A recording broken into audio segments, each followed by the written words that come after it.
Chronologie des événements mondiaux. 7 août. Le cosmonaute soviétique Titov effectue 17 révolutions autour de la Terre. Violent discours de M. Khrouchtchev. Les Occidentaux sont accusés de préparer une troisième guerre mondiale.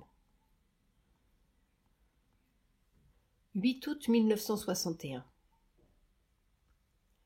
X a écrit ici en exprimant sa gratitude pour toutes les révélations du Suprême qu'il avait eues dans ses méditations avec moi. C'est la chose nouvelle qu'il a acceptée, parce que dans le tantrisme généralement, le Suprême ne paraît pas.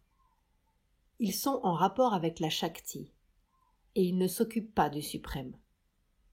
Et c'est cela qu'il a accepté ici. Il a essayé très fort de comprendre. Mais pour lui, sa conception spirituelle est restée comme ceci. On peut maîtriser la vie, on doit la maîtriser, et dans une certaine mesure, on peut y produire une certaine adaptation aux forces supérieures. Mais il n'est pas question de transformation. Le monde physique reste le monde physique. Il peut être un peu mieux organisé, plus harmonieux, mais il n'est pas question d'autre chose. De divinisation, il n'en est pas question du tout. Et alors, c'est cela qui fait qu'il y a probablement dans son contact avec moi des choses qu'il ne comprend pas, parce qu'il ne voit pas. Ces désordres physiques, par exemple, lui échappent, parce qu'ils lui semblent incompatibles avec ma réalisation. N'est-ce pas? Tant que cette question de transformation n'est pas en jeu, la réalisation que j'ai pu avoir est suffisante pour établir une espèce d'ordre qui est très stable. C'est la réaction contre la volonté transformante qui crée des désordres. Et alors cela, il ne comprend pas. Il ne comprend pas. Cela lui paraît être quelque chose qui ne fonctionne pas convenablement. Il doit sentir une contradiction entre certaines choses qu'il perçoit dans ma conscience et le contact avec le monde matériel. Ça étant ça, pense-t-il, ça devrait être comme cela. Alors comment se fait-il? Il ne comprend pas. L'enregistrement de cette conversation existe fragmentairement. Le début a disparu.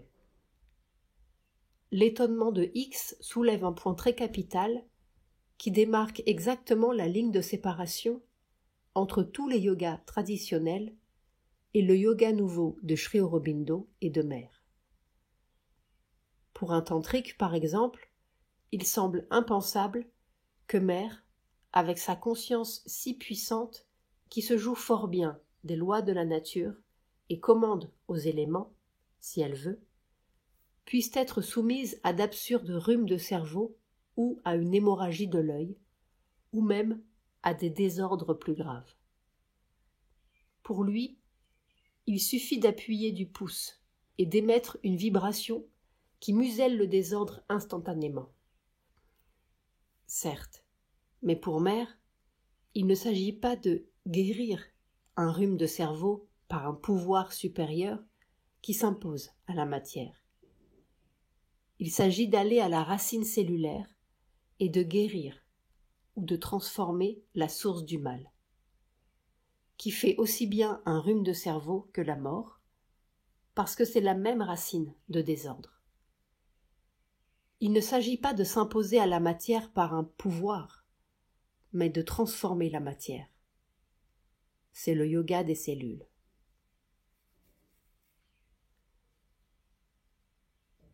« 11 août 1961. À propos du livre que le disciple s'apprête à écrire sur Sri Aurobindo. Encore ce matin, entre 3 et 4 heures, c'est comme si Sri Aurobindo me promenait dans le monde de l'expression. Je vois des tas de gens que je ne connais pas. Il y en a parmi eux quelques-uns que je connais. Et ce sont comme d'immenses salles. Ce ne sont pas des bibliothèques. Il n'y a pas de livres. Et pourtant, tout est là. Et ce sont de grandes salles, mais qui n'ont pas de toit. C'est tout ouvert. Pourtant, tout est arrangé, organisé. Alors je vois Sri Aurobindo passer de l'un à l'autre, d'un groupe à l'autre, d'un endroit à l'autre, d'une salle à l'autre. Et tout cela, il le coordonne. Je me promène avec lui. Quelquefois, il répond une phrase. D'autres lui montrent des choses. Et tout cela, c'est pour le background, l'arrière-plan du livre. Pour que ce soit plein de tout cela, potentiellement. Pas expressément, mais la force. Et une clarté, c'est limpide. C'est une atmosphère si transparente, si limpide, si claire. Il y a des gens de maintenant, il y a des gens d'avant, il y a des gens de toujours. Ce sont comme des intelligences vivantes qui rassemblent les souvenirs de la terre. Jour après jour, Sri Aurobindo me montre cela. Peu après, Mère se met à signer quelques 300 livres. Elle remarque. J'ai une signature commode. Ta signature s'envole. Oui, mais c'est un oiseau. C'est l'oiseau de la grâce qui descend du ciel.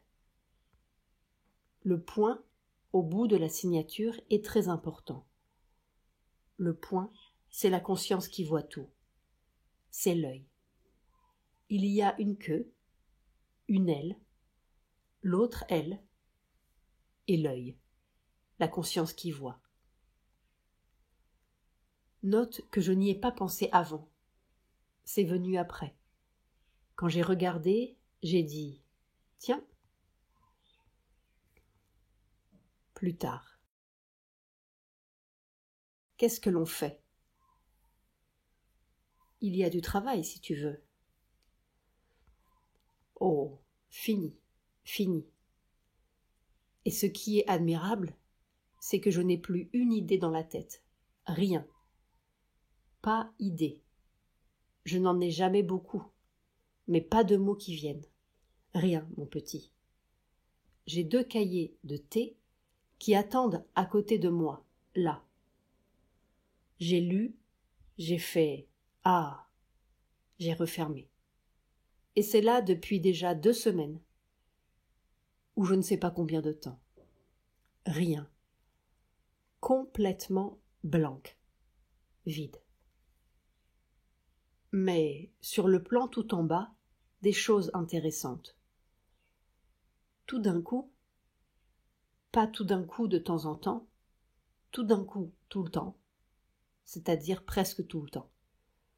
C'est comme si toutes les cellules du corps participaient à un mouvement de force, qui est une sorte de mouvement circulaire, mais alors avec toutes les vibrations physiques. Depuis la sensation la plus matérielle, Mère touche la peau de ses mains, puis toutes les impressions de force, de puissance, de compréhension. Surtout au point de vue actif, de l'action, des mouvements, des influences. Et ce n'est pas du tout limité au corps. C'est comme ça, comme ça, comme ça. Mère fait un geste qui s'élargit à l'infini. Ça n'a ni commencement, ni fin. C'est le corps qui commence à sentir la façon dont l'énergie se comporte. C'est très intéressant. À n'importe quel moment, si je fais juste un petit peu attention, c'est comme cela. Et alors, il n'y a plus de limite au corps. Ça paraît disparaître de plus en plus. Et pour les plus petites choses justement. Les plus petites choses. Et tout cela à l'intérieur du suprême. avec l'extase de sa présence.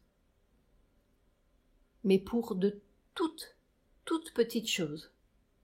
Comment se comporte la force quand on arrange des objets, quand on déplace quelque chose? Pour tout, pour la nourriture, pour... Et alors, étrangement, il n'y a pas beaucoup de différence au point de vue de la gradation des valeurs ou des circonstances. Certaines fois, quand je parle à quelqu'un, une entrevue, quand je vois quelqu'un, il y a cette grande lumière universelle, d'une blancheur parfaite, qui vient et qui se promène. Eh bien, je ne peux pas dire, c'est dans les toutes petites choses aussi. Je suis en train justement de goûter du fromage qu'on m'a envoyé, par exemple, ou d'arranger des objets dans une armoire, ou de décider de certaines choses que j'emploierai, ou que je mets en ordre. Eh bien, ce n'est pas la même masse. Quand c'est direct, ça passe comme cela, et ça va comme cela. C'est une masse. Mère montre la lumière qui descend directement d'en haut, comme une masse, et qui passe à travers sa tête pour se répandre partout. Mais là, c'est comme pulvérisé. C'est comme si c'était dans ces atomiseurs, ces machins qui pulvérisent. C'est comme cela. Mais c'est la même chose. C'est le même sentiment. Blanc. Absolument blanc. Une lumière blanche. Et puis une sorte de sensation dans le corps. Quoi que ce soit que je fasse. Sensation d'être couché sur une mer de quelque chose de très doux, très intime, très profond et éternel, immuable. Le Seigneur. Et les cellules du corps disent comme cela. Toi, toi, toi, toi, dans une joie. Voilà, c'est la condition. Les moments où on oublie sont si courts. Ça vient comme cela. Ploc. Quelque chose qui cogne. De quelqu'un. De quelque chose. Ça fait toc. La vibration ordinaire. Ça n'a pas d'importance.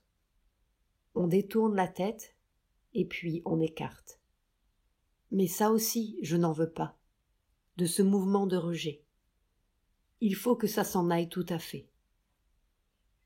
Et alors, au point de vue,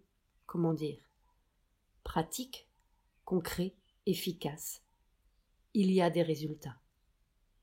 Les gens commencent à recevoir mes réponses, même quand ils n'écrivent pas. Très claires, très précises. Des gens que je ne connais pas du tout m'ont écrit. Avant même que j'écrive une réponse, ils la reçoivent. Et ils le disent à l'intermédiaire. Encore aujourd'hui, j'en ai eu l'exemple. Ça a des résultats. La terre est toute petite.